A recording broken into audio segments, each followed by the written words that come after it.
Bonjour, j'ai trois choses à vous dire ce matin sur la formation au coaching de l'énergie qui pour l'instant se déroule en 2 fois 2 jours. Nous sommes en avril 2018, il se peut qu'elle change avec le temps comme on a tendance à se remettre en question, à s'actualiser en permanence. Il est probable que dans 1 an ou 2, ce sera une formation plus longue. Pour le moment, c'est une formation donc courte qui s'adresse à des gens qui sont déjà formés au métier de l'accompagnement et qui veulent se spécialiser avec cette notion de l'énergie. Alors je voudrais d'abord vous dire dans cette première vidéo, car il y en aura 2, la deuxième je parlerai des pratiques spécifiques du coaching de l'énergie. Dans cette première vidéo, je vais vous dire quelques mots des soubassements, des principes fondateurs de ce séminaire. La première chose, c'est que le coaching de l'énergie est un coaching de la présence, de la qualité de présence.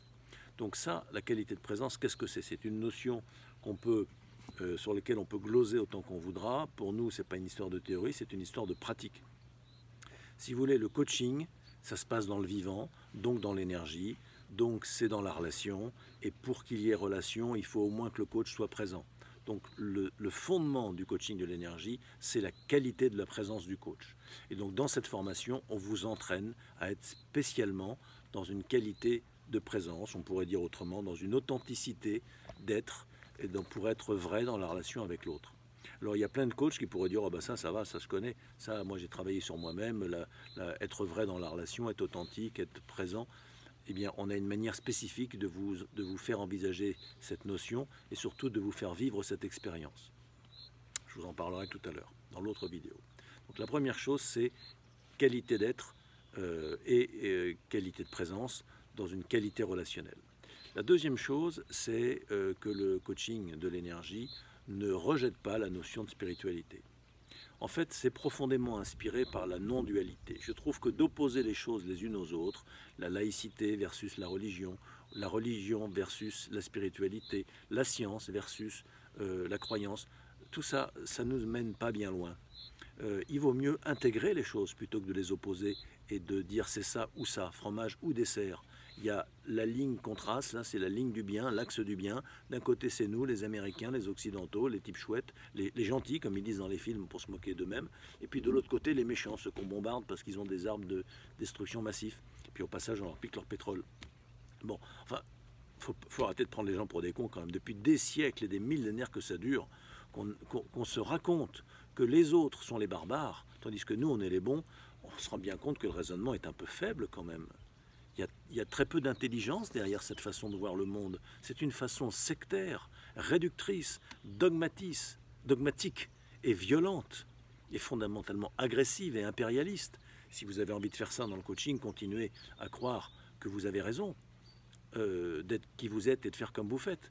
Mais nous proposons non pas de partager des croyances, et encore moins des croyances religieuses, mais nous proposons d'intégrer la notion de spiritualité à la notion de coaching. C'est-à-dire que nous sommes un esprit, c'est-à-dire un individu, qui est d'abord spirituel, qui par ailleurs a une âme, c'est-à-dire des émotions, des sentiments, et cette âme, ce sont des sous-personnalités, ce sont des énergies qu'il faut prendre en compte parce qu'elles sont puissantes et elles ont une forme d'autonomie.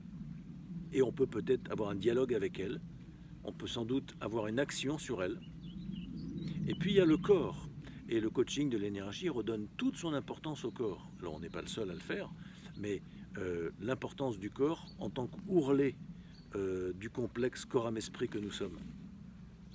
C'est là que se tient le réservoir, la source, la racine de l'énergie. C'est là qu'on peut agir par le corps et sur le corps pour modifier les choses en profondeur. Vous savez, le coaching, c'est une prestation pragmatique qui vise des changements de comportement, avec des effets en termes de résultats visibles qu'on peut expérimenter directement et tout de suite, sans délai.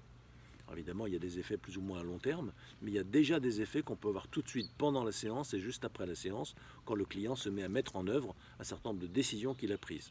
Voilà, donc c'est une prestation qui n'est pas une prestation de théorie, c'est une prestation de pratique qui change vraiment et simplement les choses. Donc le coaching de l'énergie a cette perception aussi qu'il faut travailler sur le corps. Donc voilà, je voulais vous dire, 1, ça travaille sur la qualité de présence. Donc la qualité de présence, c'est comment on met notre attention dans le corps. La deuxième chose, c'est que ça inclut la notion de spiritualité, mais ça inclut la spiritualité avec la notion du corps, au lieu d'opposer corps et esprit, comme la tradition judéo-chrétienne l'a trop fait malheureusement, au détriment du corps, des femmes, de l'équilibre, de l'harmonie, de la joie. Je dis des femmes parce qu'elles ont été massacrées par la civilisation, elles ont été massacrées au sens propre également. Lors des inquisitions, on a brûlé des millions de sorcières de par le monde, en Europe. Tout ça parce que les petits religieux, qui étaient des petits coincés du cul, qui étaient des petits gars étroits dans leur tête et qui étaient des extrémistes, qui ne voulaient pas entendre parler de vitalité, qui ne voulaient pas entendre parler d'amour. Donc au nom de l'amour et au nom de la vie, ils massacraient les femmes. Toutes celles qui avaient un peu d'intelligence, qui prétendaient à une forme de libération et de présence, toutes celles qui n'étaient pas juste des putes ou des soumises, eh bien elles avaient droit à aller au bûcher. Et renseignez-vous dans l'histoire, c'est pas une théorie que j'invente, hein, je crois que c'est des millions de femmes qui ont été brûlées au Moyen-Âge, dans l'Inquisition, de par l'Europe entière. C'est un holocauste. On n'en parle pas parce qu'on s'en fout, parce que c'est vieux, parce qu'on l'a oublié, parce que ça nous arrange de l'oublier, mais c'est une réalité. Aujourd'hui, on se contente de payer les femmes 30% de moins que les hommes à poste égal dans les entreprises. C'est notre façon à nous d'être violents.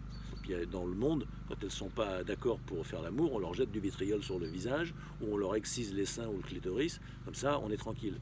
Vous vous rendez compte? Le monde entier, depuis des milliers d'années, est profondément machiste. Pourquoi je vous parle de ça dans une vidéo sur le coaching de l'énergie? Mais parce que c'est la vie, ça. C'est le monde dans lequel on est, c'est la vie dans lequel on s'inscrit.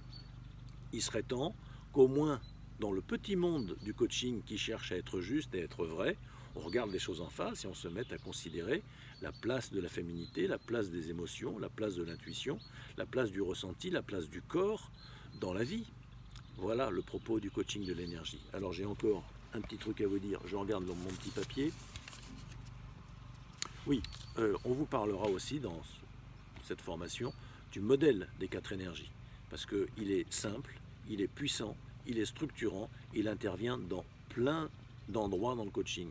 Et c'est très intéressant de bien le comprendre et de bien le pratiquer, de bien voir toutes ces nuances, pas parce qu'il est simple qu'il est simpliste, et donc on vous parlera de ça, et ça fera donc une formation qui sera à la fois structurante, qui va vous donner de la méthode, qui va vous être centrée sur l'expérimentation, donc elle est très expérientielle, vous allez travailler sur vous-même, parce que le coach de l'énergie travaille avec l'énergie du client, ou plutôt sur l'énergie du client, à partir de son énergie propre.